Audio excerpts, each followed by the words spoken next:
Good morning, Eric. Good morning, Coach Andy. Back. Looking forward to this coffee. Yeah. Right now. How was your workout today? Off day today, so Yeah. little bicyclette. I really like that roller. The one that the it electrical vibrates, one that yeah. vibrates. I know it's It great. is nice. It's Yeah. got 3 levels of vibration. Yeah. And you can just like sink into it. It's Yeah. nice. It's No, like it's a little good. at-home massage. Gets the blood flowing, right? Yeah, it's nice. When I was so it's funny how fitness changes. When I was coaching in Detroit, there's a lot of guys that use the foam roller, and I used to see them get on top of it and like they're all like stuff. I'm like, what are you doing? I didn't even get it. Yeah. And then when I was introduced to it and the benefits of it, it's like getting a massage, but it gets muscles going through it, and it was they're very good. Yep, they're nice. I never, and like I don't really it's not one of those things that I like religiously No. subscribe to. Like I kind of mix it in when I feel like I Yeah. want a massage more Yeah. or less. Yeah. Because I don't actually go get massages. Yeah. But yeah, it's nice. Nice It to gets have your the off day. mindset into it too, eh? Like Yeah. a little roll, it gets your body moving. Once your blood starts flowing, then you can get going. Well, that's why I like it on the off day though, Yeah. because it's keeps you in the flow of like staying in a workout routine Yeah. or whatever. So there's that piece of it as well. So it feels good on your body and whatever, but it's also like keeps me in my like take an hour and do a workout kind of thing when I could do nothing because it's Yeah. an off day, but I don't like actually doing nothing. Me neither. Like nothing means like something light. It's always Yeah. like active rest. It's never just like sit around because then you just get like tight and more. It's like you get more sore. Like things Very start to- few days, very few days I don't like at least ride the bike for half an hour. Yeah, that's true. Like that's a minimum. Yeah, I'm like that too. And but on the weekend there was one day where I didn't do anything because we were out of town, and I feel it. I feel when I don't move. Well, Wears me out. for me, Sundays, I don't do anything on Sundays, but I make sure that I'm moving. Yeah. So like I have to go somewhere and do stuff and walk and move things and like I'm not just like couch potatoing. Like I'm never just like sitting around. Yeah. So on Sundays, I don't do anything where I'm getting my heart rate over 120 for the day, Yeah. pretty much, Yeah. unless like I'm really feel like it that day. Yeah. But I make sure I'm doing like whether I'm walking, like go for a walk or like do something that's super light just to make sure my body is still moving. And then I Yeah. find like if you just moving around your whole day, you end up burning like same amount of calories. I was just going to say As- that as you because Christine, my wife, not your girlfriend, Yeah. my wife was it was clean up the backyard day on Sunday, and you know that's how I feel about that. Yeah. But so getting all the plants out of the what are they? Plants and planters or pots The and pots stuff, and and yeah, I know what you're talking the about. outside furniture and all Hey, this I'm not a stuff. botanist, I don't know. Yeah, you're not a botanist. And it's stuff I don't really care to do, but I really do try to just when my wife asks me to do something, just say, oh, yeah, for sure, I'll help you with that. You know, try to be a good dude. Yeah. And so I just checked my Whoop, and it was, we did about an hour and a half of just pissing around, Yep. and it was 300 and some calories. Yeah. So that's a lot of calories. Yeah, you're know, moving around. If You're moving you around. so and it's interesting, right? Like in fitness, people. I was talking to my brother this morning, and he's always in decent shape. He's you got a little bit of a gut because he doesn't eat that healthy. Mhm. So but he works out. He was a boxer. He's like great, and he told me this. He called me as soon as I was done my row. I was on the rowing machine this morning, and he called me and just to talk about the hockey game last night, and. He said, oh, you're on the rower. He goes, that's good. I like doing the rower. He goes, I'm going to go do the hills like you showed me how to do, and I've been working out, blah, blah, blah, blah. He goes, but I eat like shit. I said, no, I know, but that's your battle. But like how people's mindsets are is like if you just work out harder, you're going to get, you get the fluff off. But it's like you do, but you don't. And then like, so you can make, so that 300 calories just walking around the backyard, moving pots, doing a little bit of work is, what they call that is non-exercise activity, which makes up like a huge percentage of your daily calorie burn. Mhm. And if you don't do it, then you're missing that benefit. Yep. So you can work out and burn like and a good workout. Like a lot of people, I don't know if they really understand how much it takes to burn 500 calories. Like when we work out hard, you're and probably at not- the end of the day, if we get around 500, it's like that was a hard workout. Yeah. So most people probably overestimate how much they burn. Mhm. So if you go for an hour walk, you're probably burning, I don't know, let's just say 200 calories.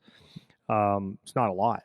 It's some, but it's not a lot. Yeah. So now if you add in your workouts, but you continue to move all day, like so if you worked out and you did some construction all day, like I'm not even talking hard construction, you're burning some calories. So that will allow you to have a little bit more leeway with your eating. Yeah. But so being intelligent about it is if you work out, watch what you eat to a certain degree, and then can move a lot during the day. That's how you're going to get your most benefits. And then, of course, have a good night's sleep. Yeah, well, and that's why people that have jobs where they're just moving around a lot, like if you're a mailman, let's say, Yeah. and Never ask a mailman to go for a walk on his day off. that's right.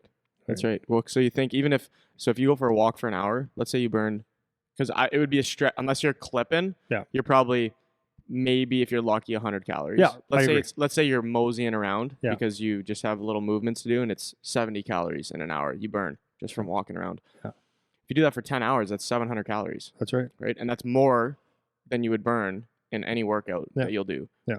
If you're for the average person that's For the working average out. So person, for me, if I do like a training session, not a workout, like training for something specific, Mhm.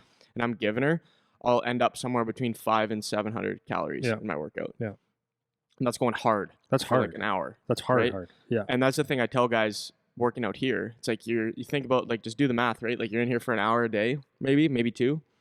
If you're burning however many calories, Say 500. yeah, say 500, you have a lot of day outside of that hour or 2 hours to mess it up or not do something that complements that. Yep. So you spend way more time not in the gym, right? That's So right. there's like, we talk about like low hanging fruit. There's low hanging fruit you can get all day. Yeah. That doesn't mean you have to go to the gym. And if you're not somebody that likes working out and go and hate your life Yeah. at the gym, Yeah. like you can just move through your day. Yep. Like that's a really easy way. And that, I mean, haven't said anything about the diet at all or anything, but Yeah. just from a movement perspective, like you can get a lot. You'll underestimate how much just moving through the Yeah. day actually helps you, Yeah. and you overestimate how much your workout helps you. Like you think Yeah. you go ride the bike for an hour and you're burning all these Because calories. you're sweating hard. Yeah, and you're out like of you're breath. not, right? You're not. Yeah. But that's the misconception. Speaking It's of, the tortoise and the hare. it is the tortoise in the hare. That's right. Kind of. Good little analogy Yeah, there. not bad. I've read Slow a and poem. steady. Read a poem or two in my day. My Christine got a whoop. Oh, good. Good Cool, for eh? her. Yeah. So the 4.0s are on back order. Yeah, So I know. it's I'm gonna be waiting like for mine. 5 to 7 weeks still Yeah. for her. And I think she ordered it last week and a half ago, Oh, good. 2 weeks ago. Yeah, it's awesome. So yeah, I'm excited about that. That'll be fun. Yeah, they're great, man. Yeah. Yeah, I love it. Went to a minor hockey game, first one of the season this weekend. Got back from out of town and went and watched. It was minor Adam, so U3. No, it was very funny because I went there to watch my nephew play, and he's a goalie, so he's 9 years old, I think it is. And I was just sitting there I don't know if I was saying this to the boys last night. I said, I don't know if it's my experience in hockey. I don't know if it's because I'm getting older. I don't know if it's because I've trained so many people, and I wonder like why so many people train at a young age and stuff like that. But I was watching the game, and I was just watching. Like I was trying to enjoy the game, which was fine. It's little kids hockey, but I was really watching the behavior and watching the. I don't know what the word is, but the whole atmosphere of youth hockey and what comes with it being in this business. And I was just sitting there like kind of laughing because at U what is it, U9, U10? It's the first. They were playing Select 7 last year, Yeah. or 2 years novice or something like that, which is very young. And over it happens every year. Like dads at that age start asking me questions like because they feel like their kid is a really good hockey player, or they want to get out of this crap that they're in, right? The small town hockey and stuff, and their sample size is like a very small sample size.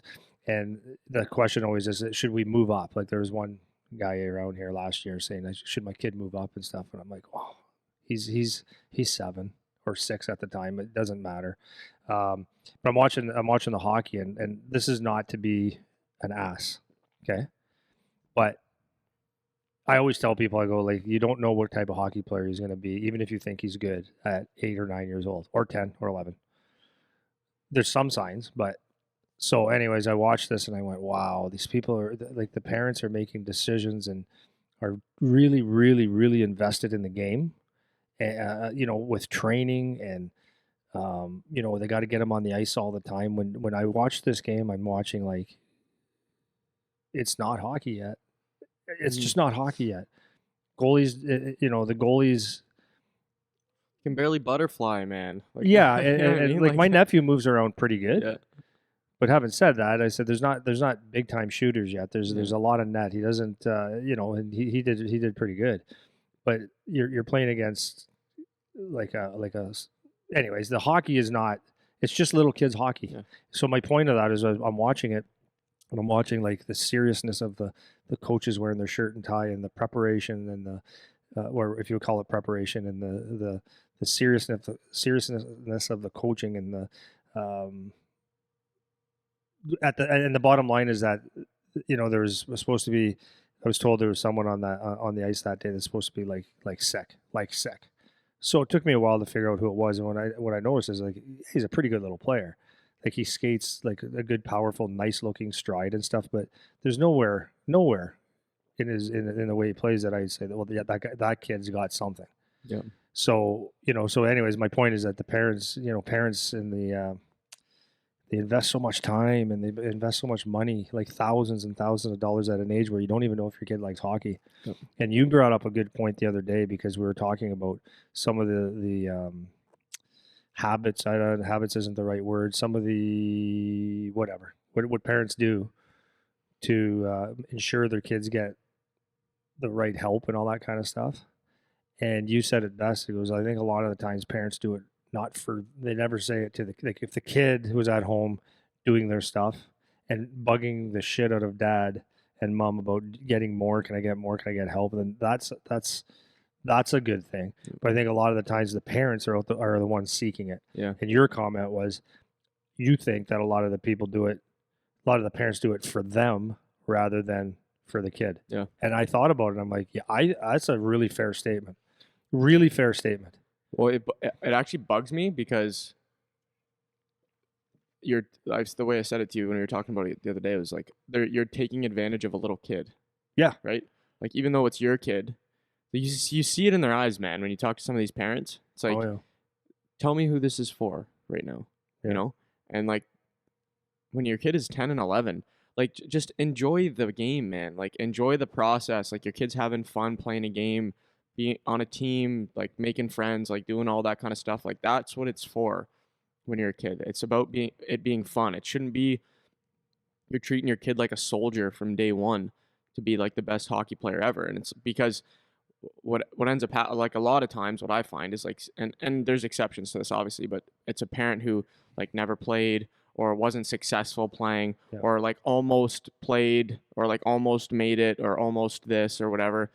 And then they're turning it over onto their kid now, and being like, well, now that I know what I would have done different, now I'm going to make you do that. Yeah. It's like, but what if your kid doesn't like it? And when he's 10, he doesn't know what he likes.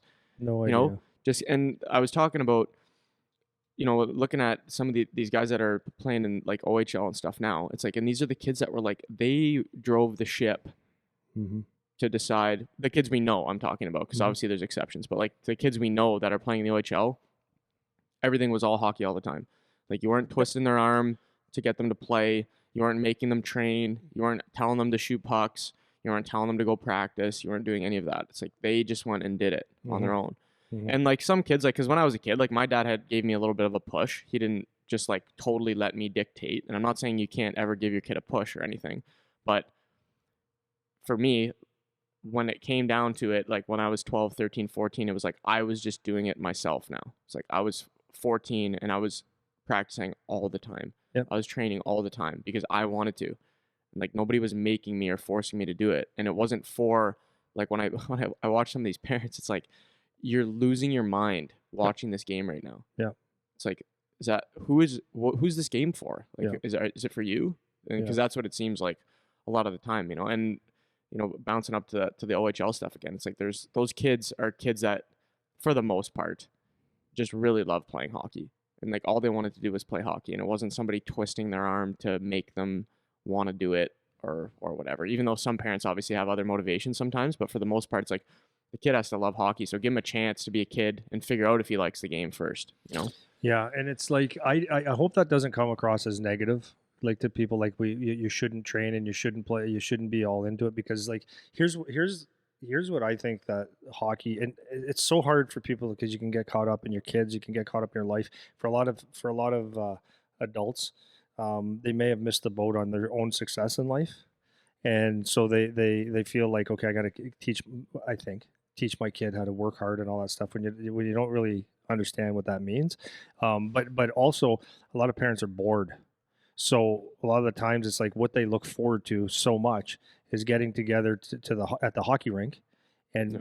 what happens there is that you're talking with people, so you're around different type of people, not just your work dudes, and you're talking about something that everyone's a little bit interested in, and it's usually about your kid, which is all good, Yeah. and but it gets carried away, and so they go to the rink, and like I noticed this with parents, and when Charlie played minor hockey, it was always about the hockey, always about the kid here, and they're always comparing and stuff. And I used to sit there and go, man, you're missing the boat. My point is that enjoy it, because here I wrote it down a couple of things about this. It's like I wrote down what is it for mom and dad, but what like there's some true benefits to youth hockey, not just for the kids but for families. Like there's true benefits because hockey gives you an opportunity to parent, but you don't want to just always be doing it about hockey. You know what I mean? So for me and Charlie and Carter and Avery, their sports were something that we could use comparisons with, right? Mhm. So when they do something well, like if they do some practice somewhere on their own, or we talk about something. If you do this, because sports will give you confidence, right? Yep. So this can sharpen your parenting skills and your child skills. So if you can use the sports to sharpen the kid's life up a little bit, that's great. So they go and do let's say the Avery used to play volleyball, so if she used to run or she used to practice her serve and stuff like that, then we could use that comparable, see how you put a little bit of time into something and how you improved and how you got better. That's how everything works. So if you didn't have to put your whole life into serving the ball, Yep. but you had put a little bit of time and you got a feel for it and a rhythm, and all of a sudden if you did that in your math or you did it in something else, then you're going to get good results there. So there's a comparable there. It's keeps the family, like sports keeps the family. If you keep it in a good atmosphere, it keeps your family um, in a like-minded place, right? So you're doing some things together. You can talk about a little bit of the stuff, but the thing is not to be so gung ho on the execution of your hockey, because the bottom line is, like I watched that game, and for the parents that think that their kids have any chance of going anywhere, it's like maybe one or two, maybe, but I really highly doubt even that. Well, yeah, To even, I'm talking to even get to a good to be a good AAA player. yeah, but I mean, the point is, it's you don't know, right? Because it's like everything can change, especially for boys. Like when they hit puberty, Yeah. everything is different. And I was saying this to you when we were talking about it yesterday. Is like the kid that was the best at 10 was not the best at 12. No. That guy was not the best at 14. That guy was not the best at 16. And that guy was not the best at 18. Yeah. It all changed. Every 2 years, it was different. Yeah. And way different. Yeah. Not even like kind of the same. It was like way different. Dude, you know? it's so different. So it's like you can't. So it's like you're saying, enjoy the ride. And I like how you're talking about like the teaching things you can do as a parent, because that is going to lead into what we're talking about later. But like when the kids transition out of hockey, now you've taught them something. Yep. Now they have like a skill that they can Yeah. apply to something else. Yeah. And that's what prepares you Yeah. for when hockey's not the most important thing, because it's not the most important thing. That's right. And then but so many people get all gung ho about, like you're saying, the execution of the hockey, and you're just missing. Yeah. I've talked about this all the time. Yeah. You miss all the great Yeah. stuff that you could learn, right? Yeah. Like you're saying, it can be a really great vehicle. Yeah. Well, you're around people that have some kind of like-minded goal. You're trying to win a game. You're trying to win a championship. You're trying to get better. So you got kids that are like that, and then the dressing room sorts out life, because you're going to see that this kid or this coach is not honest, or this guy played me, or this kid, I lost my chain on the or a stick or a glove or something like that in the dressing room, and one of the boys came and made sure that someone got it back. Or so you drop $5 and the kids, hey, so you see an honest kid, or another kid might not be honest, right? You're going to see kids that are that don't work hard and get treated better because whatever reason. You'll find kids that don't work hard and whatever, all those different things. You see a whole bunch of stuff. You get to see your family gets to manage time together. You get to eat together. You get to travel together. You get to talk together. But if it's always about the hockey, you've missed the whole point, like you said. And you get to do things as a family. And I think it's awesome. Yeah. But the point of this is like just, oh my God, we were very fortunate. And maybe it was because I've played with I've been around the game forever and played with like the best players. And I guess I probably realized that if it is to be, it's up to me, meaning my son. If it is to be, it's up to him. Yep. And I was like a vehicle to get him there, and maybe a conduit to speak about hockey with and get the most out of him. But at the end of the day, my wife and I were very fortunate that we enjoyed pretty much every minute of watching our son play youth hockey, and that was really important. And my wife now, she keeps saying, she goes, I feel with the COVID having a season canceled, she goes, I feel like we really, really, really got robbed. This is a really nice word that she used, of the enjoyment of watching Charlie play for one more year. Yep. And first time she said it, I said, yeah, I know, it would have been nice to watch. If he's going to the OHL, who gives a shit? Because I'm the hockey guy. Yeah. But then I sat back and I said, no, it's very true, because we thoroughly enjoyed our time watching our son. Thoroughly enjoyed it. But what an awesome thing for her to say, you know, because you know she's like, you guys are coming by it honestly. You're literally going there just to watch the kid play hockey. But the thing is that when our son played hockey, and I think I showed you this before, he had a smile. Oh yeah, it wasn't pressure. You could just see he was doing something that he absolutely loved. Yeah. It could have been, like we were joking around the other day, it could have been playing the tuba. Yeah. But his was hockey. And we fed like the enjoyment of it, and we made it a great environment for him so that he could actually enjoy it. And then we embraced as a family. You know, he was able to communicate where he was maybe frustrated sometimes, or where a coach might have been treating him unfairly and all that stuff. And we didn't freak out. We spoke to him and let him grow up in front of us and solve a problem. And then we would go solve the problem together, but we let him do the speaking, unless it was inappropriate. Right. But we watched him with pure joy. So my wife now, we go to his OHL games, and my wife keeps going, I miss minor hockey. I go, I know, because she's a business now. Yeah. Hockey becomes a business, and it'll drive you bananas if you're not prepared for this as a parent. Because you were probably, if you're playing in the OHL, you were probably the best guy on the ice every single night. If not, there was someone real good on the other team that was maybe outperforming you, but you were the best guy on the ice every single night. And that's not, I'm not just saying that loosely, that's the way it is. And you expect to play, and we'll just give them a chance, this, but you have to understand now it's a business, it's a whole different game. Yeah. Now I'm enjoying the process still, because I understand the process, and my wife has a little bit harder time, and I got to put my arm around her and, you know, have some patience to explain things to her. But the thing is to enjoy it, because you know it would be an awful thing, honestly. But let's say he goes nowhere. He's 15 years old, so he could possibly play 5 years in the OHL. So let's say that's all he's got his college as well. But let's just say at that point he's like done. Wouldn't it be awful to spend the next 5 years worried, uptight, pissed off, trying to squeeze more juice out of him, trying to motivate him, doing what you would do in minor hockey, to have him play in like the greatest league in the world outside the OHL or outside the NHL for development, to be on TV, to have all these wonderful things, to actually know you're playing at the highest level with the best players, and not come out of it and say, like, at least we enjoyed watching him. He's still your son. Yeah. Because now it's up to him anyways.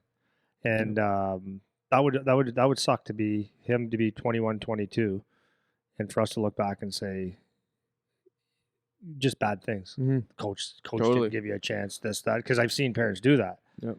This hockey sucks. It doesn't suck. It doesn't suck. It is what it is. It's a business, and you have to figure it out. Yeah. But as parents, like, there's so much joy to it, and I hope at the end of the day, my son and all the kids that play and get to a certain level do whatever they can to get there. And if you're good enough, you're going to get there. And if you're not, you can look back, which we're going to kind of get to in a minute. You can look back and say, okay, that part of my life, that part of my life, it's done. There has to be an end game. And it could be when you're 40 years old after 20 years in the NHL. It could be 15, 10. It could be 10 years in the minors. It could be at the college or university level after you play in the OHL, use your school package. Could be the OHL. Could be 2 years in the OHL, and it could be midget. Whatever it is, you want to look back and say, okay, that part's done. The seriousness of it is done.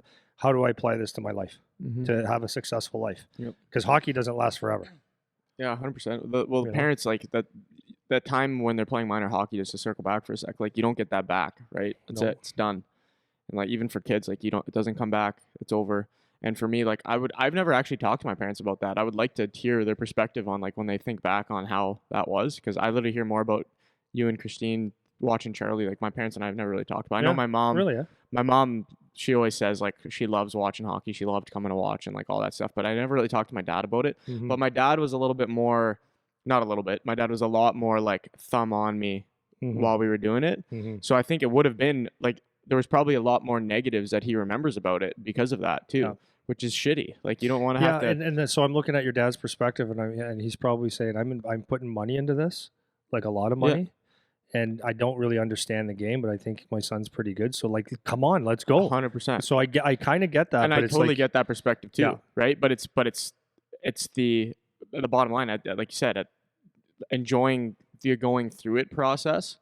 Because even for me, like when I think of minor hockey, like I don't think back and go like that was so awesome. Like I love for you. Yeah, for me. Wow. Like I think back and I was like, that was like I always like felt pressure. I always felt like eyes were on me. Really? I always felt oh yeah. It wasn't like, man, playing minor hockey was the best time of my life. I don't think that at all. Oh my Right? God. It's my last year of minor hockey. I think that because I was really successful and I got a lot of opportunity and whatever. But every year before that, I don't think that at all. And Oh. which is so funny because I loved hockey. Like I still loved it. But everything outside of just playing the game, like we talk about, Yeah. it was a lot on me when I was a kid. I remember it. Then in junior, same thing. It starts to be a business. My first couple years were good. But then my last years, I think back on, I'm like, that was shit. That sucked. Like my overall opinion of it was like, that was negative. That was like a negative experience. Now, my overall hockey like experience in my life was a overwhelming positive. But when I think about specific periods of time playing, I didn't have that loose, like just go and have fun and enjoy and like whatever happens, happens, man. Like I didn't feel that. And that's what a lot of kids end up feeling. Like a lot of kids end up feeling. I mean, you talk about kids that are on Charlie's team right now or dads you talk to when their kids are in the OHL and it's like they're so gung-ho still about the hockey. And it's like, so for the last 10 years, like that kid has just been feeling like pressure about hockey for his whole life. And it's like, it's a game, man. Like the pressure's going to come. Like it's coming. You know what I mean? You don't need extra dad and mom pressure or whoever. Like it's going to come on its own, I was questioning whether I was a good dad lately, and you told me I was. And Christine keeps telling me, she goes, "You're such a good dad with your kid." Because, but the reason I said this is because as a 15-year-old kid in the OHL, there's challenges, and he's handling them really well. But I want to be dad the way I always have been, right? And it's just I don't have that same quality time anymore. So I've got little moments where I can have my nuggets for him. And some days I could tell that he just doesn't want to hear anything, and some days he wants to tell me everything. Yep. So I'm questioning. Like I texted him the other day saying, "Hey, dude, listen, this is what I did." So parents, this might be a nugget for you. Is I texted him because I was feeling like I'm not doing a great job as a dad, even though everyone else is telling me I am, and he said, "No, thanks, Dad." But I texted him, and I don't know exactly the words, but it was in this context. I said, "Hey, dude, I just want to let you know that I'm feeling kind of awkward as a dad because it's not the same time that we get to spend. We're spending in spurts, and I just want to enjoy my time with you, which I am. And if there's anything that I'm saying to you as a dad, that's just maybe putting pressure on you, or you just don't want to hear. That's great, man. Yeah, no, and he was so Fucking right. thankful. I said, That's "Can you awesome. just please tell me? Yeah. Just please tell me, because I don't want to add anything to you, because my perspective of hockey is a lot different than a lot of other dads that are there. Not all of them, but some dads have played some games too. But it was because I don't want him to overthink what he's doing to a certain degree, but I want him to be mentally strong, and that's my main thing with him, is to make sure that he's mentally strong and understand working through it. So I said, I know I've been telling you, just keep working, do your things that your coach is telling you.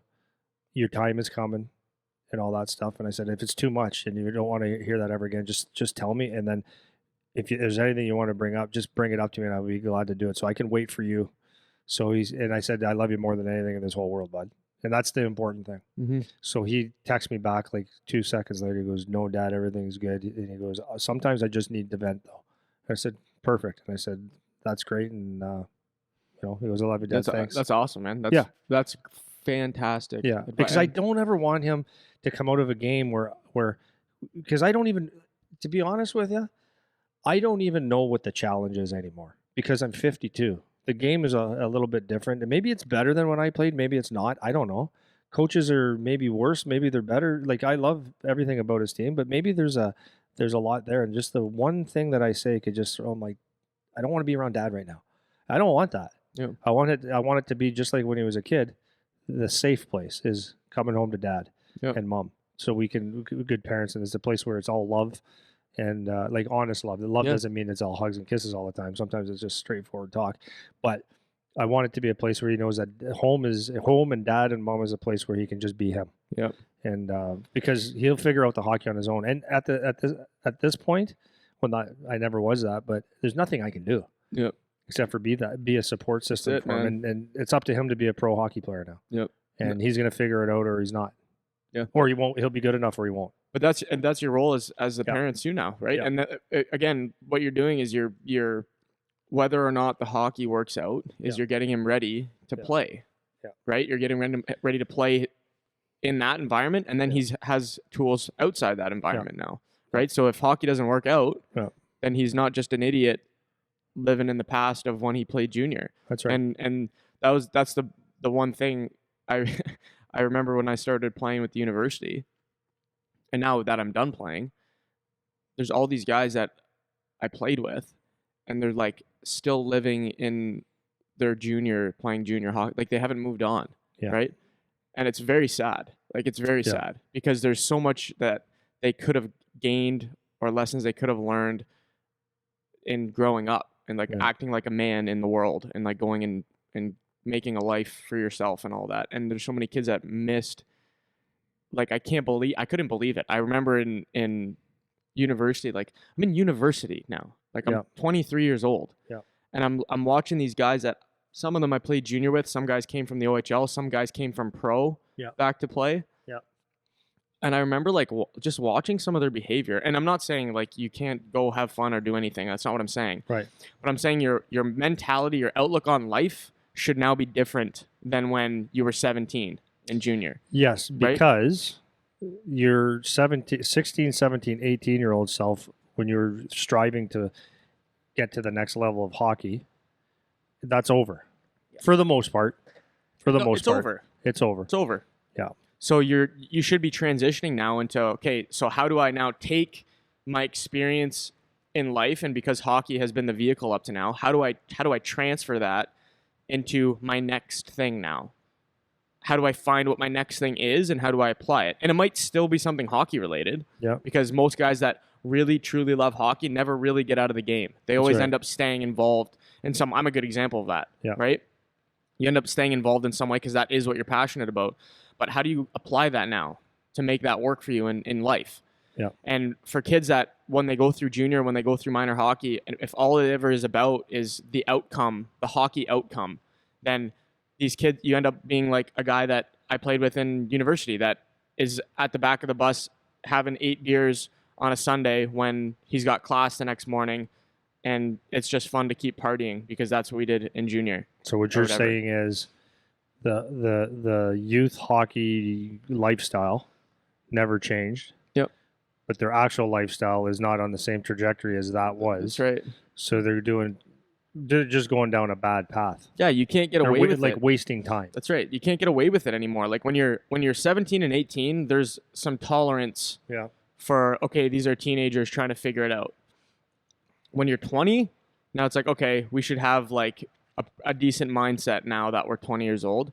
When you're like 23 years old, it's no longer acceptable or cute to not have like it's somewhat together in your head now. Some adult goal, right? Not be a child. Yeah, like you're not a child. Like you're not. You should be behaving now like an adult. That's how you should be behaving, you know?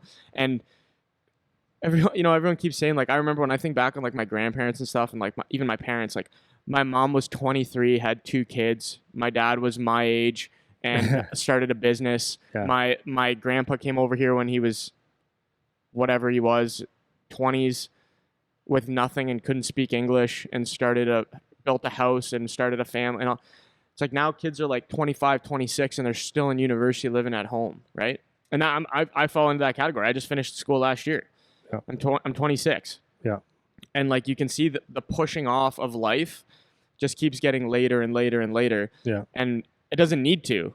And I'm not saying that that's a problem in itself, but it's like if you could take some things that if you're paying attention along the way, especially if you have something as great as hockey as a vehicle, if you pay attention to some of the stuff that you can learn, then you can come out of that like ready to go into your next thing. You don't need to like relearn things you could have learned before because you weren't paying attention. So here's a question for you though. Yeah. So in your opinion, when you were on because I know what your family's like, Mm-hmm.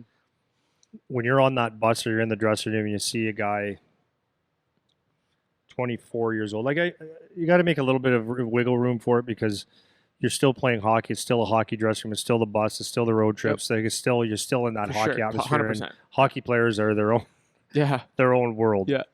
Right. But who do you blame, or why do you think some guys just never grow up? Like where do you think that stems from? Well, I think number one is parents. Exactly. It starts with parents. Yeah. Because I agree. Because like, what is the reason? And like, I'm not trying to act like I'm the smartest and have it so put together or anything. You're smart though. But yeah, it's okay. But I always had a mentality of like, you got to pick your spots of when you're going to act like a jackass. And there's times when certain things are appropriate and times when they're not. And some kids just don't have that. And the reason I have that is because my parents made me have that. So, question for you. Yeah.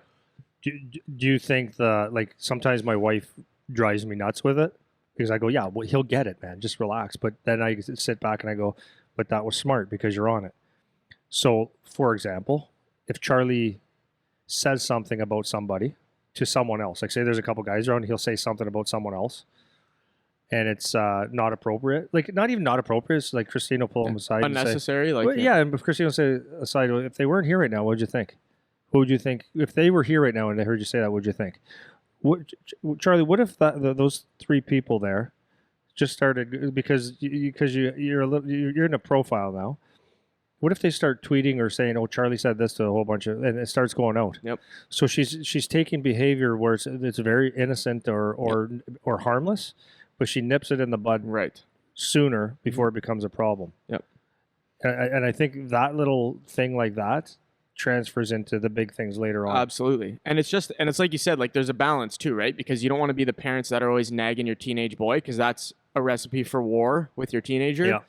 But you're just pointing it out. Yeah. Right? It's not even an argument. It's not like you're mad. It's just like, did you need to say that? It's like you probably didn't need to say that. Yeah.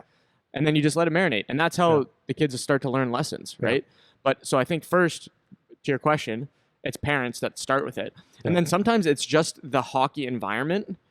Even if you have the best parents ever, like some kids they get into that environment, they have to move away from home and they're surrounded by bad influence. Mm-hmm. And all that stuff that maybe their parents started to teach them, now they're in those key development years where they're 15 to 20 and all they've had is negative environment, negative influence, negative experiences, or a lot. And that can shift how they behave as they start to become adults.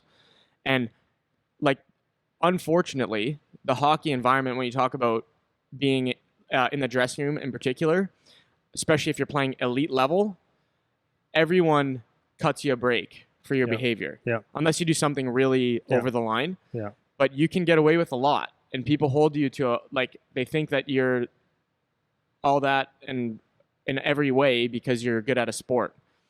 So that's hard to deal with when you're a teenager, right? To go through and think that. Mm-hmm. But when you finish and you don't progress to the next level, if you carry that mentality over, people don't give a shit anymore.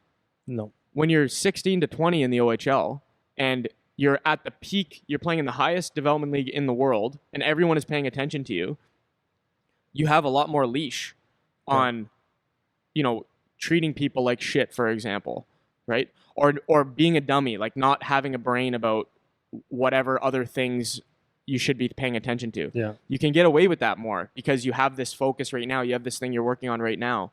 But as soon as you get outside of that, now nobody cares anymore. At all. Because now you go to your Canadian university team to finish out your playing career. Yeah. And now everyone's the exact same. You're not in the highest development league anymore. And you got about 6 people in the stands watching. That's right. So it ends up being very humbling, and that type of behavior is not tolerated anymore because you're not someone who's in this elite group anymore. So now you have to get on with your life, and nobody gives a shit about your immature OHL attitude. or behavior that you think Yeah. you can get away with, right? And Yeah.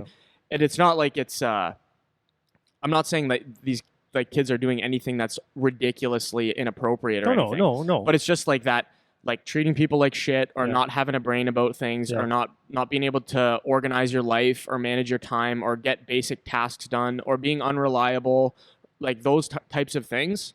Those actually start to bite you in the ass Yeah. after. Yeah. And that's what I remember, like going in when I was playing with the university. Like that's what I was seeing. That was one of the reasons that I stopped playing, because as I was like getting deep into like into studying and like doing my engineering degree, I'm getting pulled by all of these. Okay, so an example would be when you were, because I remember you going through this, and you said, you'd tell me, yeah, you'd come in here and you'd have bags under your eyes because you played in Montreal or you played in Ottawa, and you came back after a 3-4 day road trip, and you would have your books and you'd have a light on. You set yourself up in the bus to succeed. Yeah. To get your homework done, because it's the only time you had, so you're managing your time. And remember, some of the guys that you told me their names would come up and say, "Well, what are you doing? Like, come in the back and drink. Come in the back and joke around and stuff like that." And you separated yourself as, no, I have to do something with my life. Or these guys were still having the party. Yeah. And being the hockey players. Yep. And in my opinion, this is just a side note. This is kind of what I tell Charlie all the time. Is like, when you are doing something, the outlier, the thing that's not cool, like Dalton Prout says, don't do the thing that's not cool, and you'll be cool later. But when you are doing the thing that's not cool, it's like you as much as people might think that you're not fitting in. It's no, what it is that you're bugging them, because why would they say that? They want you to come down to their level. Don't you like by you doing and having discipline and being stronger than me, and having a focus, you're making me look bad.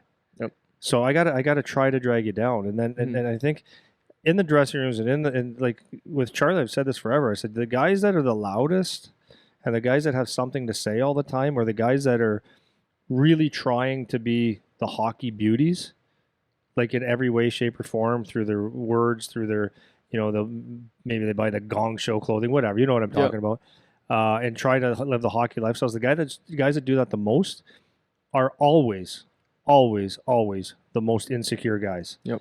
Because there's something inside them that they're not sure about themselves. They're not sure if they actually have what it takes.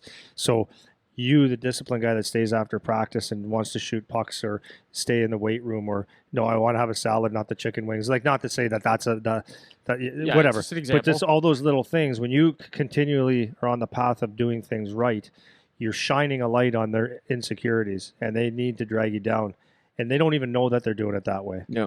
But they come across as chirping you, teasing you, and it might even sound like you're just having fun, like, oh, Eric, what are you gonna be, a doctor? Yeah. But I actually am. Yeah.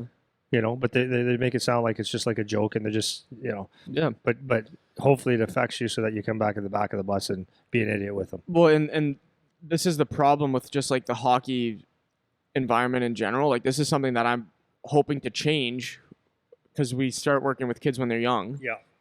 Is for some reason, like, behavior like what I was doing in university while I was playing is not valued.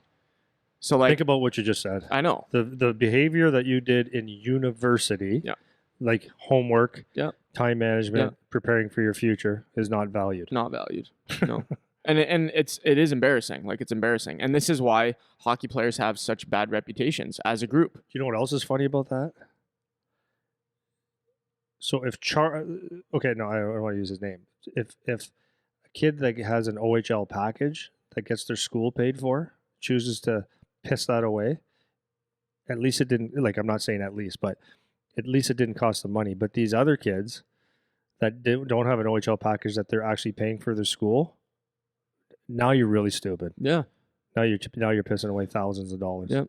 Well, and it's amazing, because this is another beef I have just with like hockey, the hockey environment in general, is like every organization, every team, every coach, every GM, everyone in management, they all talk the talk, eh?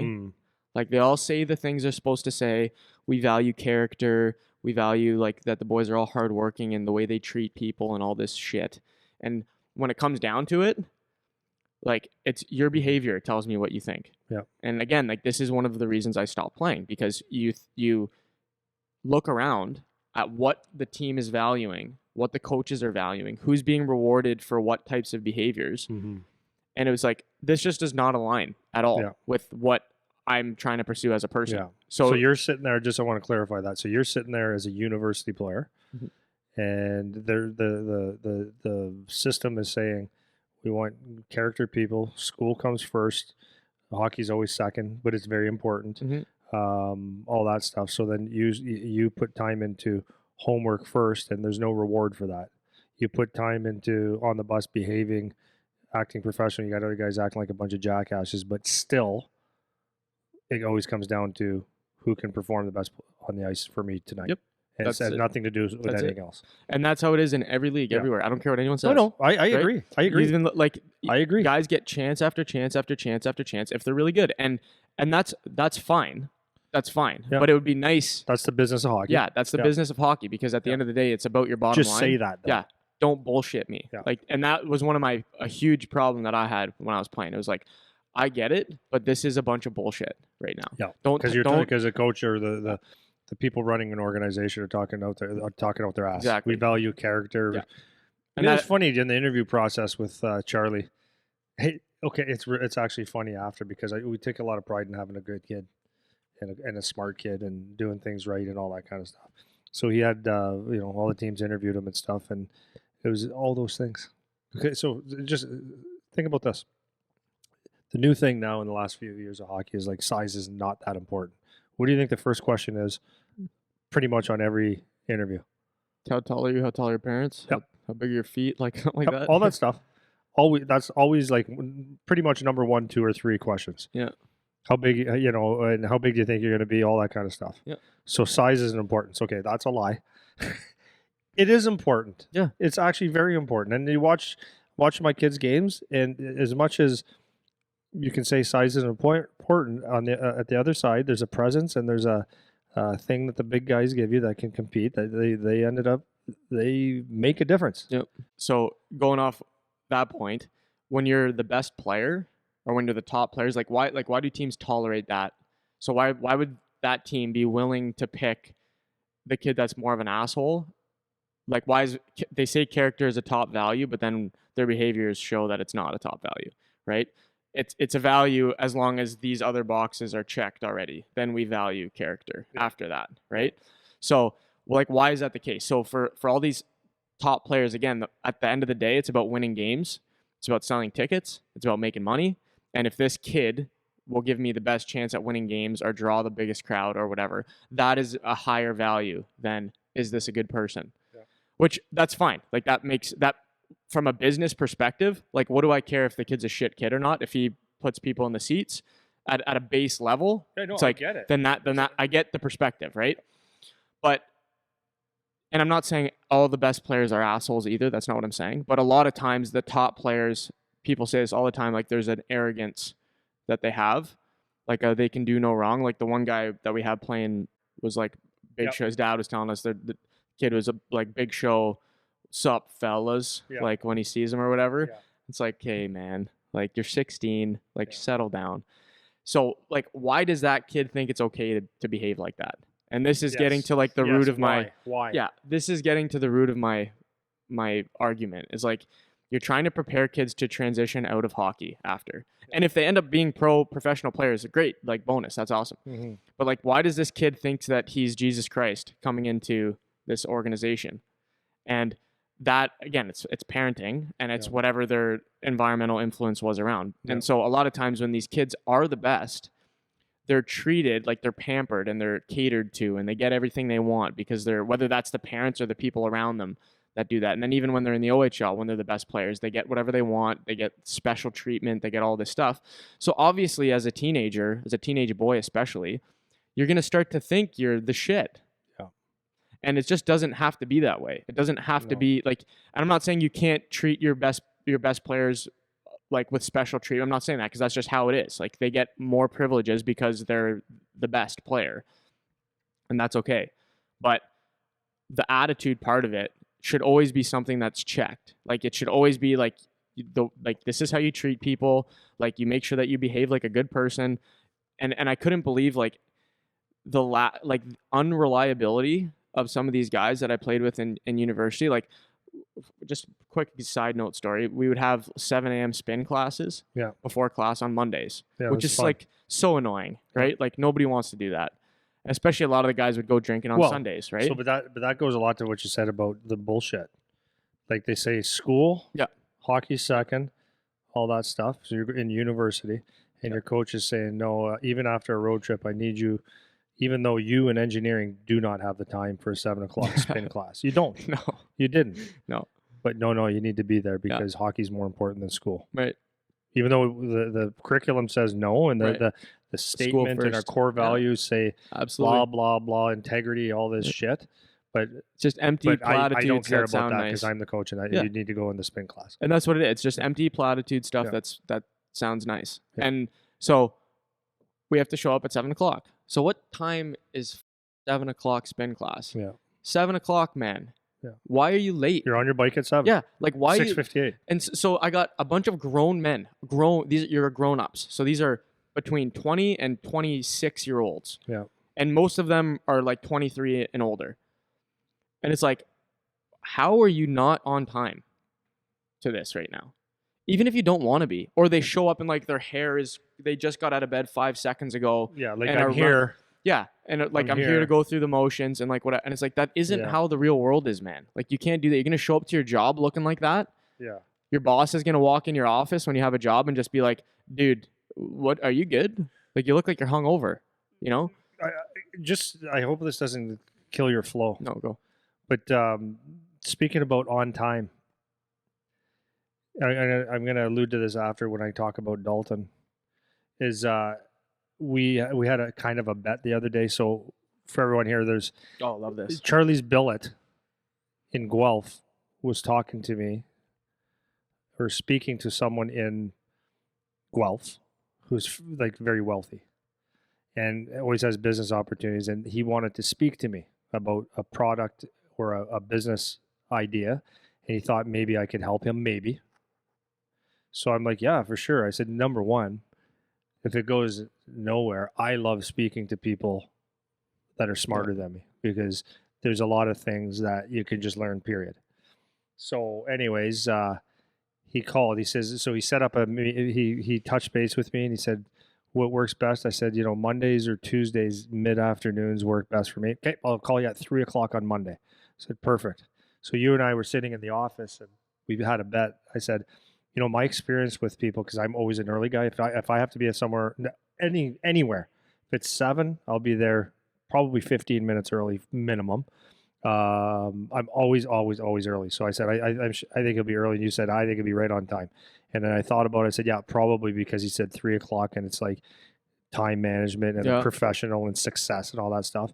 So 3 o'clock on the dot, phone rings. And I started laughing at him. I think you heard that. I said, it's hilarious. I said, I just had a bet. We were talking about blah, blah, blah. And I went through the story. I said, so he goes, did you win the bet? I said, yeah, I won and lost. I said, I kind of figured, 3 o'clock would be, you go right on time. So he laughed and anyways, real professional conversation and all that shit. Well, that's a. And I made $1 billion. Yeah. It was the easiest billion I've ever made. But those are habits of just like, that's just what you do as a person. Yeah. Like you do what you say, you stick by your word, you behave honestly. Like this is just general behaviors that these kids should have. And you would think, because these are, especially if they're coming out of the OHL or something where it's like, these are elite people. Like they're supposed to be elite. They're elite athletes for sure, but they should be elite people. And that those often don't go together. No. Often they'll be an elite athlete, but an asshole. Yeah. Or an elite athlete and can't get it together in any other aspect of their life. And I don't really understand why it has to be like one or the other, right? And that's why it's so amazing where you meet someone who's such an exceptional athlete, but they're also an exceptional person. Like somebody that comes to mind for me is Sidney Crosby. And I don't know him, never met him, never you don't talked know to him, what he does at but his 12 o'clock reputation, at night.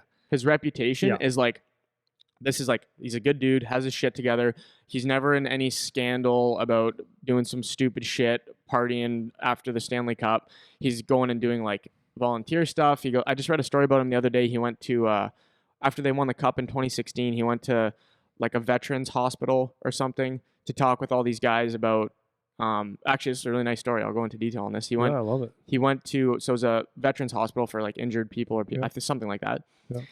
And some of the people that were in the hospital were saying to him, because he brought the cup for them to see, that there was a guy on another floor that he's blind and so he can't see it. Like, that sucks, kind of thing. So Crosby ended up going up to the guy's room and he started asking him about like hockey stuff, whatever. And the guy was saying he was a Habs fan. And he said his favorite player was, Crosby asked him who his favorite player was, and he says Rocket Richard. He's an older guy. So Crosby found Rocket Richard's name on the trophy and had the guy's finger trace his name That's on so the cup. cool. It's like, there's the guy. Like, there's the guy. Yeah. You know what I mean? You want to be like that guy. He's just not showing up going, okay, I'm here. Here's my trophy. Look at me. Yeah, right? He And actually was this is giving like a the elite of the elite. Like, he's a celebrity among celebrities, Sidney Crosby, you know? Yeah. And it's like, he's also seems to be, I could be wrong, I don't know. Yeah, but that's the great thing is that there's a lot of questions about him. Right. And the questions are just mysteries. Like, Yeah. well, I wonder what he's really like. Yeah. Well, you never, because my wife says that you never hear any controversy around him. He has no social media. He doesn't have it. He's smart. Yeah. And so now, okay, so let's say this guy retires now. So he retires from hockey. Tell me that guy's not going to have every opportunity in the freaking world the moment he retires. Whatever he wants. He's going to have a coaching job. He's going to have a management job. He's going to have any business and in any domain of anything. He could go to Apple and they would give him like an executive position, right? Just because he seems like he's got a great reputation and he's a high quality person. Like, that's 100%. What it seems like. Like, on the other side, you want to be like Evander Kane, where he just got a 21 game suspension for bad behavior. Just stupidity. Just another stupid thing. And so this is another great example. So he's fortunate where he was so good at hockey that he could just keep pushing it and pushing it and pushing it. So now if this ends up being the thing that does him in, which it could be, and he's done playing, where's he going after? That's right. What is he, 30? He's the exact same age as Cassian, so 30, yeah. So he's got his whole life still. Yeah. He might be broke. Well, this is what I'm saying. He is broke. This is what I'm saying, right? So it's like, what do you have? Where are you going now? Yeah. Like, what do you have to do? I know. So, and this is on a much smaller scale. These kids that come out of junior and are going into the next phase of their life have none of these skills. And to be clear, I'm generalizing a lot when I'm talking about this. And it was a substantial problem. It wasn't like I'm not exaggerating too much. Like, there's a lot of kids where it's like they just could have had a way better life for themselves after hockey. Yeah. And they just missed it. Like, all these guys I played, like you mentioned the school packages, like all these guys I played with that had a school package. Yeah. And just take like some joke degree, barely pass, then they graduate with some bullshit degree and can't do anything after anyways. And now they have to go get a job planting trees or something. Or they get a job playing in the lowest level pro league, which is what they're shooting for. Yeah. And if you think and I understand you love playing the game of hockey, but when you look at the rest of your life, like, I always laugh when someone, I played pro. I could have played pro forever. Yeah. If you want, whatever level of pro you want to talk about. That's what I say all the time. But like when someone says that, they played a year and a half in Mississippi Seawolves. Yeah. It's like, okay, then what? Yeah. Like, but they hang on to that. I was a pro player. It's like, well, you were, but you weren't. Yeah. And so the guys that go to school and they piss around in school so that they can go to Denmark to play for 2 years for $18,000. It's like, that's not a step forward. It's a step backwards because you're going to be 30 or 32 or 33. It's a step backwards. Okay. Man. And to touch on that for a sec, like, so a lot of these guys too, if you want to go after you're done school and travel for a year and play hockey and whatever, because you never get to do it again for the rest of your life and whatever, that's one mentality. Yeah. But for a lot of guys, that's not the mentality. It's like, I have nothing else. I have nothing else, like, or I don't want to do anything else. Exactly. I'm not working at it. I don't even know what to do. That's right. That's where the lack of brains comes into play on this. Yeah. It's like, I don't even know what to do now that hockey's over. Yeah. So they end up going and getting some whatever. And I'm not bashing any kind of like where you could walk into a trade job, let's say, like where you could, like, construction sites always need people to help, man. Yep. So you go get whatever the first job is that you can get, and then you smoke darts and drink for the rest of your life, reminiscing about when you played junior. Yeah. And that's what happens. I know you know a lot of guys that are like that. I know a ton of guys that are already like that, and they're my age. Nothing. I'll tell you what. Nothing Like I had fun playing hockey. I have some buddies. Like I said, I've probably said this before. I said when the boys call me, we start off and we don't stop laughing for 15 minutes before we actually It's talk. great. But it's not we're idiots. Yeah. We just have so many funny stories and stuff, and that's what you want. But at the end of the day, when some of them will call and they talk, I'm 52. So some guys that I played with are 57 and 58, and some guys are 4 years younger than me, 48. And when they're speaking like they're still in junior or talking like trying to talk that old school hockey talk, I just sit there and go, well, I don't say it to them, but we can't be friends. I don't ever want to hang out. No. You're an idiot. Yep. You're a complete idiot. Mm-hmm. Yeah, and that's the moral of my story before I ask you some questions. Well, here's a nice story. This is where the people you want to hang on to, because these are the guys you're going to win. So I don't think anybody intentionally wants to go through life and be a loser. And I think everybody wants to win. It's just a matter of having the self awareness and having the confidence to go through life and make proper decisions. So in Guelph, I don't know this kid. I've heard the name before. His name is Garrett McFadden. Garrett McFadden played for the Guelph Storm, and he was a defenseman. He was the captain of the team at one point, or maybe for a couple of years. Don't really know. But he started something called McFadden's Movement in Guelph, and it's been going on for a few years. So just last week, he was honored in Hockey Canada, maybe, so across Canada. He took his movement from Guelph and he started it out east. So what happened was, I don't, now I might get this wrong, but I believe it was one of his friends or someone that he knew well or a little bit committed suicide. And it obviously should bother him. That's good. And he did something about it. So while he was playing junior hockey, and I guess he was a great hockey player, good defenseman, he started his McFadden's Movement where he was raising money for mental awareness, but he actually went out in the community and did all kinds of things. So after hockey, I don't know if he went to, I don't think he got drafted. He might have. I don't know. I don't want to say anything. But he chose to use his school package. So he's in Acadia University, I believe. Mm-hmm. That's in Halifax. Mm-hmm. Maybe it's St. Mary, whatever, one of those out east. Mm-hmm. And he's got, he started his movement out there and he's playing hockey. He's using his package. And there's a guy. That's who I want my son to be like. 100%. Yep. I know for a fact that guy, if I'm playing with him, I know that he's going to keep guys in line. I know that he's going to take care of the young guys. He's going to, keep things in check. And you're going to, success leaves clues. And if you hang around with him, you're going to be somewhat like him. So I would love for my son to have the confidence to find a passion, which he has, because he did a lot of stuff. And my wife, God bless her, she always made Charlie really aware. And this is good parenting, right?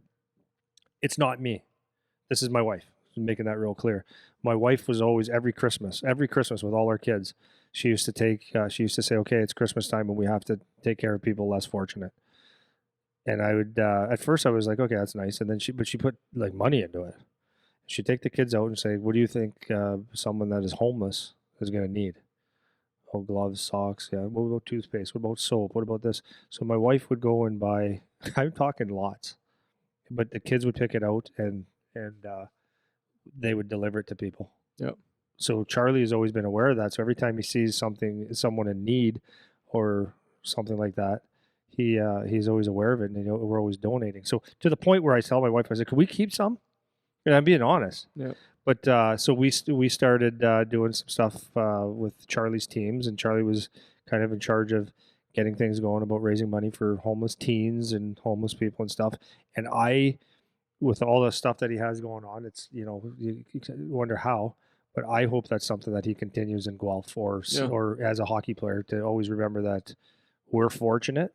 And I'm not like, I'm speaking like I'm into this stuff. Of course I am. I like to help, but that's not me. Like, it's my wife being a great mom and a great human being, imposing her awesome values onto my son, which helps him become an awesome kid, which he is. Mm-hmm. And I hope those things are the things that stick, so that he understands that there's value to bring to the world besides shoot puck. Yeah. Sorry for swearing. No. Well, and this is the moral of my story is like, so Garrett McFadden, awesome. Yeah. This is my point. You're trying to, because even if you go play pro, so Dalton's a great example. Like played 10 years pro. and now he's done playing hockey. Yeah. And he's a great person. And this is not the same as saying, because I know people are going to listen and then I'm going to get all the comments. And it's like, I'm not saying you can never go have fun, man. That's not what I'm saying. Not Okay. at all. So, because we talked about like being a beauty and all that kind of shit. And it's like, I'm talking about the attitude and like the mentality. I'm not, because I went and had my fun, man. Like, I'm first And to no tell one you. gets along with hockey players like hockey players get along with hockey players. That's right. No one else gets you. And it's so fun and it's Yeah. amazing. And in the dressing room and like the bonding Yeah. and the stupid stories and the stupid Yeah. games you play and Yeah. all this stuff, like that's the stuff you end up remembering Yeah. later. And I'm not saying you have to remove yourself from that. That's not what I'm saying. I'm just saying you want to set yourself up so that after hockey, which whenever that comes, because it's coming, you can make a lateral move into the next phase of your life, and you're a welcomed addition to whatever you're doing. Mm-hmm. Instead of you were only useful to score a goal, and outside of that, I don't want you anywhere near me. Yeah. Like, get away from me. Yeah. You know, and that happens to a lot of guys. Yeah. It's like you're just not. You could have been way more useful as Yeah. a human Yeah. and as a citizen and as a member of society, and you chose to not do that. Yeah. And whether it's just because you had a bad environment or no one ever taught you or whatever, it's like that's what my point of this is like there's things you can do to get yourself ready for when that day comes that you stop playing. Yeah, and then you're 100%. still a high quality person that can hop into anything and you'll be Yeah. good to go.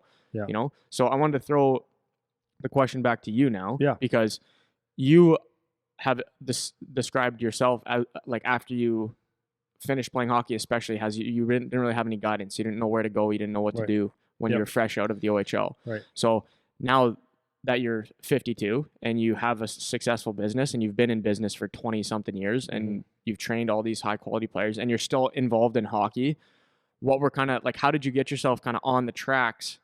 Because you were one of these kids that was really good and then maybe came out, and I don't know if you're an asshole. I didn't know you when you were a teenager. No, I but was never an asshole. whatever- I was always a very good person. then whatever it I was. had my moments. Yeah, everyone where, has their you know, moments. where you think you're better than what you are or whatever, or maybe there's a couple times, very few times where I was embarrassed.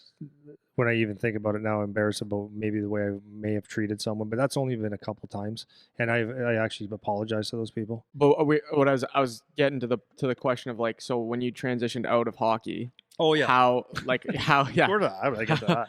how did because you were talking about how you had your moments, then you wanted to tell the story. Yeah. But so how did you get yourself? Not that you were a bad person Yeah. necessarily, and No. I'm not even talking about, to be clear, Yeah. that you're a bad No, no. person. It's just that you come out of hockey not having skills to Yeah. prepare you for the next phase of Yeah. life. So coming from that perspective, not having the skills maybe to get yourself in order, like what did you do? Like what was the transition to getting Yeah. yourself in order? Like what did that Okay. look like? So it came to the point where I just said, I was like, I coached. So I played, I coached. I should have continued to play because I could have made some pretty good money. But I decided to coach instead. When I got into coaching, I realized it's not what I wanted to do at the time. I was in my early 20s. And I kind of said, okay, there's more to life than just hockey. And then I wasn't in love with hockey anymore. I was like, let me get out of this thing. I'm pissed off, actually. Yeah. So I went out and started looking for proper work, but I didn't have any education. So I took a couple college courses. Didn't like school at all. And I don't care what anyone says. Some people, unless you find what it is that you want, school wasn't for me. I think later in life, school would have been for me, but not at that point it wasn't. So I had to figure it out. So I looked at a few people around and I said, okay, I like that kind of lifestyle. I like that kind of lifestyle. Don't want to do this kind of work, whatever. So I did every kind of job possible, trying to just sort it out. So I did the work, went in and out of jobs for about 7 years until I was about 29 years old. And those are the worst, like what I talk about is the worst years of my life because I just didn't know who I was anymore. I was doing the work and it just seemed like I couldn't catch a break, but I didn't have the skills maybe to figure it out. And all my fault, really. I mean, it might not have had guidance, but I don't know, whatever. So anyways, it was the thing that saved my life was that I knew that I had to do something. And the people that I was hanging around with, and a lot of them were hockey players, and I'm not saying that in a bad way. And then there was guys that were just like to be around hockey players that were in that group that I could, have a few beers with and laugh. I made a decision. I was probably 23, 24 years old that I said, I'm not hanging out with any of these guys ever again. I think I cut my cold turkey, cut everybody out. And some guys were pissed off at me. And, they thought I was going on the weird side. but I needed that for me. Mm-hmm. And I just literally, there's no other way to say it. I immersed myself into books and I would listen to motivational tapes and stuff like that just to get to flush the shit out of my head and to put good Mm-hmm. things in. Okay. And yeah. Sorry, I just want to pause. Mhm. So from the time, let's say 21 or let's say 22 till you made that realization, Yeah. were you just like scrambled eggs all over the place, or what? Like what All over the happened? place. Like what made you like have that realization, if you remember, Yeah, that you need to start looking for like a way to fix your life? Or I whatever. was a disaster. I don't even know how to say it, but I knew I didn't have education, and some people were getting education, but I know I didn't want that. Mm-hmm. I didn't want to go to school. I wanted to do something where I felt like I was successful, and maybe even important, because I wasn't important anymore. Does that make sense? Oh yeah. I didn't sure. feel like I meant anything to anybody anymore. Meaning, when I played hockey, there was a purpose. People would say, "Hey, how you doing?" Because you had the logo, or you're something, but even though you were nothing. And then I remember actually working. One of my jobs that I had early was in construction, and the guy in the backhoe. I was fresh out of hockey, and I was in the ditch digging, and he kind of yelled at me like, "Get out of the way!" And at that moment, I realized that no one cares about me. I'm in a ditch in Sudbury, Ontario, in November. No one cares that I scored some beauties and I was in the paper and I was a real hot product. No one cares. And that was a realization. I said, no one actually cares about you anymore, which is fine. Mm-hmm. So I just immersed myself into to say I wanted to be whatever I could become. And in my head, I wanted to be really, really, really rich and get there really, really fast. So for the next few years, I was on a development program to really sort my head out so that I can succeed. So I listened to successful people, read, and just got things in my head. So I chased money for a while, and I couldn't make it because I couldn't figure it out, and I didn't have this confidence to do things and stuff. But I tried everything I possibly could, businesses and sales and all kinds of stuff, and I was never happy with anything.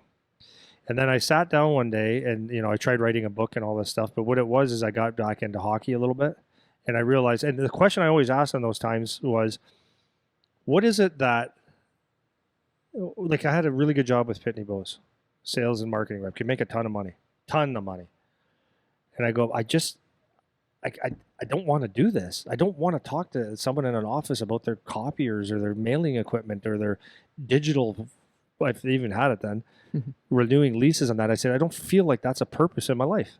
I don't feel good about that. So everything I did, I was like, And then when I found my purpose, and that's what it was. And I always had a purpose that I knew in my journey of trying to figure out what I was interested in. I realized a couple things. I really loved sports and fitness. And I knew anything outside of that kind of was like I was a fish out of water. Mm-hmm. I just felt weird. I didn't fit in those places. I don't fit in meetings, even to this day. Yeah. But I've been to tons because I've had to. And when I go to a meeting, I don't fit in. Yeah. I don't want to be there. I just see all the waste of time shit, so I don't like it. So I try to eliminate all that kind of stuff. I want to work with my hands, but I don't want to be. I'm not naturally handy. So what happened was but I feel like I worked on things, and I feel like I felt like I was a fairly intelligent person. I knew I had things to offer, and I think I said this before. I spoke to my family about my dad and my mom at one point, saying that I feel like I sat down all serious and confused and anxious and all these things. I said I feel like I should do something in sports and probably with kids. I feel like kids relate with me. They always laugh when they're around me, and I had a way with kids and people, really. And that's when the time I told you, my dad looked at me and said, "Well, why don't you just work at Zehrs or the grocery store with me?" I was like, that was what I was battling. I said, that's what you think of me. Like, I think I can do more than that. Yeah. So that was like that process. So anyways, it got to the point where I said, I'm going to start working with hockey players, and it was a natural fit. But that wouldn't have worked at all if I didn't spend 7 years working on my brain. Yep. So no matter what you say, formal education, on the street education, there's some kind of education that you need to do, or some type of cleaning up or straightening out program. Because let's just say it actually did work. If I started my business when I was 23, 24 and a disaster, even if I made $500,000 a year, it wouldn't have worked. Yeah. I would have found a way to screw that up. So that for me, that's where my success come from. Was I took the time to separate myself from all the shit. I didn't drink for like 2-3 years as a mid 20-some-year-old guy. So probably about 2-3 years, yeah.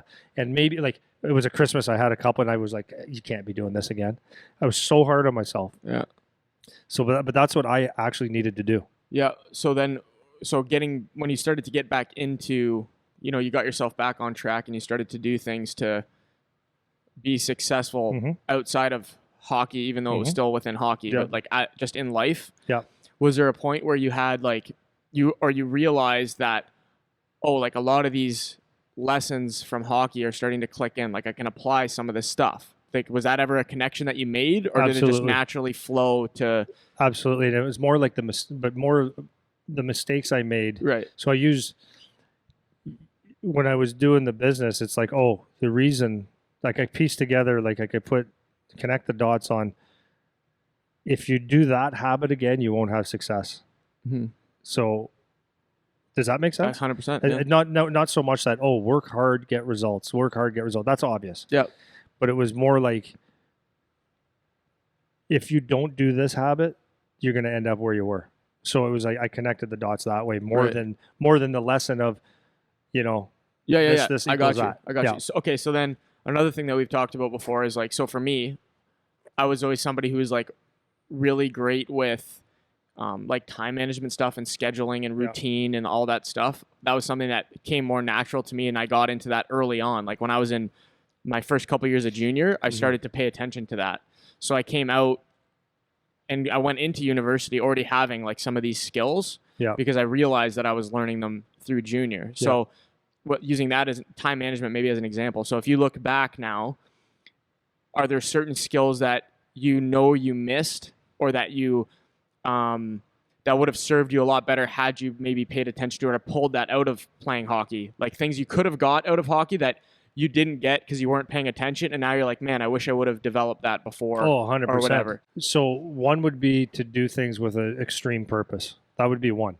So when I was playing, it was like, okay, there was practice at this time, that time. I got so, I guess this is the answer. I went in there to compete and to make it and to be there, but I didn't go there and dominate. Like my mindset wasn't go and dominate. I didn't learn the mental toughness skills. Mm-hmm. That was my biggest thing, is I just didn't learn the mental toughness skills. And through the mental toughness skills, I didn't necessarily do as hard as in the physical skills. So I was always early for everything, but was I early with a purpose? I should have taken those times. If I look back now, early should have been, okay, you've got X amount of time to stretch, do this, that, the other thing to get to prepare. When I went to practices, I didn't have the mindset that, oh, okay, now work on this deficiency. I didn't know that I had deficiencies, or I didn't know how to fix things. And those are things like I didn't know how to problem solve, which I do a much better job now, but it bit me in the ass when I was starting my business. Yeah. So, because I came from a world where it's like, I protected my family. I always was doing things that way, but I didn't, and sometimes covering it up or ignoring problems were things that I would do. Yeah. And in business, you just can't do that. Yeah. So I don't know if that answers the question. It does, because now I wanted to go to, because those are like kind of big things, like mental toughness and all that stuff is good. And what I about? didn't understand the importance really of the end goal. Like I knew that I wanted to be an NHL hockey player, and I knew that I was definitely had the hockey ability to do there. And maybe I didn't, but I felt like I did. But I didn't know the steps in between. That was the Right. missing link. Yeah. And it was like the real detailed stuff that would make me better. It's like that reverse engineering thing you said. It's like, Reverse here's my end engineering. goal. How do I break that down to Yeah. this year, this month, today? That's right. Steps to get there. Yeah. Totally. So then, outside of those bigger things, what about? Were there any like soft skills, or maybe like, so outside of like the big lessons like mental toughness, whatever? It could be something like being on time, or like communication, or whatever, like things that you could have pulled out from like those interactions in hockey that you maybe ignored or didn't pay attention to, or maybe looking back you realize now you could have pulled out a hockey that you didn't, and then only to again learn later. I think one of the things that maybe because of the way I grew up is that I gave, it's going to sound weird, I gave too much respect to too many people. Does that make sense? Yeah. Meaning, if I gave our general manager, for example, too much respect, that I wouldn't, like, if how you doing? Hi Andy, how you doing? It'd be, oh, good man, always good, because I wouldn't want to show any weakness. With the coaches, it was like, but I was never. So the point is, I wasn't honest with them how I was feeling or whatever. I gave them too much respect to kind of push me around and get their way, where I didn't have pushback. Where I think is something that has been a big difference in my behavior as I've built my business. So is that a soft skill? Yeah, for sure. That would be something that would actually have been huge. Yeah, like they're talking like a more of an ability for like confrontation or like negotiating or just sticking up for myself when I knew I could have been honest, right, but because I've always been raised to respect people, and they're in control, like they're the boss, and you do what you got to do and stuff like that, where it was probably to my detriment. Yeah. So then coming towards like, I guess, more advice now for other people. It's like if you were going to go back, and we kind of touched on some of this stuff, but if you could go back and maybe do it again, like what are some of the things in the context of like you want to prepare yourself for life after hockey? Like if you could go back to go through it again, assuming you still aren't going to be a hockey player. Yep. So you're still not going to be a professional. You're not going to play in the NHL. Yep. But if you could go back and do it again, like what are some different things you would have done? Very, and that's easy for me to answer because Dalton Prout would be one of my best examples. Okay. So whether you will be a pro hockey player or you don't, like I know your question, I think this still applies. When I look at Dalton Prout, for example, he's uneducated in school. Doesn't have any education in school. Yep. He might be one of the smartest people I know. Common sense, solves problems, and a whole bunch of that stuff. Good with people when he needs to be, but he knows how to draw a line of like, okay, get out of my face now. Presents himself like he knows how to do all these soft things. Fit, that, all those things. But what it comes down to with Dalton, and what I would suggest to anybody, is to be conscientious. And just conscientious, just what I mean by that for all the players, even parents, is be really good at everything that you do. Think about everything you do and try to be like Dalton's line is actually if how you do anything is how you do everything. So there's nothing in his life where he just does and just says, yeah, whatever happens, happens. If he buys a house, he thinks about every little aspect of it. When he buys his food, when he reads a book and all that stuff, he shares that with me, and it's like he does everything with a purpose. So for example, so what happens is if you're conscientious, like so as a hockey player, being conscientious means okay, and this is the big picture. All the things that a hockey player needs to do. So he knew that he had to go to bed on time. Seems like a small thing, but that's a priority. He knew that he had to, when he realized he wasn't eating necessarily that well, so on his own tried to clean that up. He realized that the fitness that was presented to him, he goes, I think there's a different way, and he was just very conscious of what he was doing and results he was getting. So if he didn't like something, he would change it and question it, but he did this shit all on his own. When he played with a purpose, practice with a purpose. It was like everything was done. So like if you look at his warm-ups, his workouts, everything that he does is like it's incredible, right? Oh yeah. It's so focused, laser beam, and he does that with everything. So what does that have to do with life? Well, even if you don't use your school package, if you do everything like yourself, very conscientious, like I'm going to be very good at whatever I do, whether I clean a floor or I run a company. If you do it very conscientiously, you have pride in that, and there's a sense of accomplishment, but you know you've done things well, but the details are what matter. So that I know that if a business comes your way or an idea comes your way or a job comes your way, you have the ability to look at it and dissect why it's good for you, why it's not, because you just kind of get you. Yeah. But what happens is Dalton had the tools because he was conscientious for 15, 16 years of his life, from 16 years old to 30. That's roughly 16 years, 15 years, something like that. Because he did that over and over, those habits carried him through to the next level.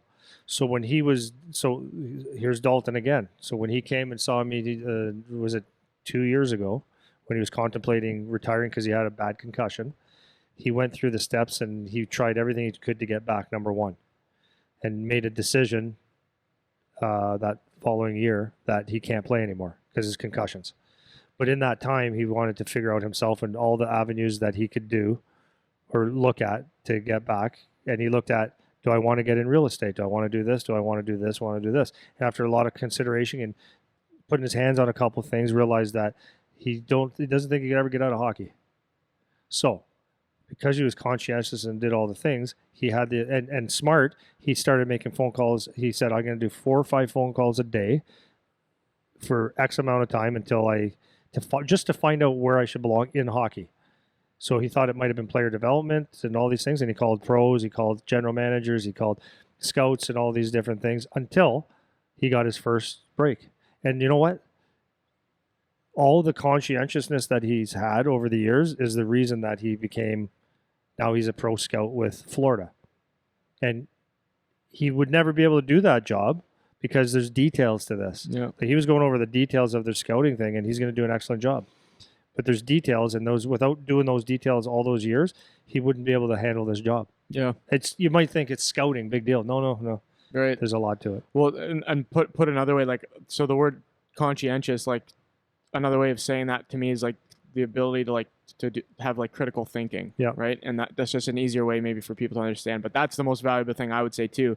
And to me, like sometimes I want to touch on this too, is like people talk about like having a backup plan. Mm-hmm. And when I think of having a backup plan, like that's your backup plan. Yeah. Is like have that skill, because having that skill is in itself a backup plan. I'm not saying a backup plan in the sense of, well, I'll be a police officer if I don't play hockey. Like I don't actually care about what your plan is after. I think you should just, as hockey players, you should just focus on being a hockey player. Yep. But your backup plan is have a brain, man. Have 100%. a brain, because then when hockey's over, now you can do anything you want. And you can, like Dalton did, weigh your options. You can pick. You can make phone calls. You can try things. Yeah. And then you can do have the analysis. respect to have a phone call returned to you. Right? And so if you can work on developing that through your time in minor hockey and in junior hockey, like actually be able to ask yourself questions and analyze what you're doing, because even just that alone, like that is kind of the precursor to just being a good person, like we were talking about before too, like being someone that people want to have around, because then you'll have an interaction with somebody, like you said, and you'll be like, oh, was that good or not good? It's like, okay, well, we want to be like skewing towards the good, not the not good, right? And then you can end up developing yourself to be that kind of person. Yeah. But that's what I mean, like when people talk about having a backup plan, it's not like have a legit plan of something that you're definitely going to do if this doesn't work out. It's like, no, your backup plan is make sure you have a brain so that you can make another decision when you're done. Yeah. You know? And I think Dalton is a perfect example of that. I'm glad you used that. He's a perfect example. Yeah. And like he looked at it, should I invest my money in real estate? Should I do this? And he said there's no passion in that. Of course he's going to invest some money. Yeah. But he wants to be a productive member of society, and he's done all the right things. So and I agree. If you do all the right things as a player, like the disciplines, and you take that hockey career, which you can get pushed aside a little bit with all the distractions. If you take all the things that you need to do on a daily basis, do it with everything that you have, and think, like, analyze a few things and solve problems, then it doesn't matter if you're 20 years old and hockey's over and you don't want to go to school. It doesn't matter anymore, because what will happen is if you start working at a construction company, you're going to see trends, and you're going to see things, and you're going to have people skills, and you're going to do the jobs real well, that either you're going to be the president of that company, or you're going to move up in that company, or you're going to sit there and say, okay, I can do this myself, right? And you're going to have success because you do little habits and you have good things, and that's what hockey should be teaching everybody. Yeah, that's awesome. I don't know if that's a good spot to leave off on, but if you have anything else you want to shut her down with, okay, so we'll leave her there.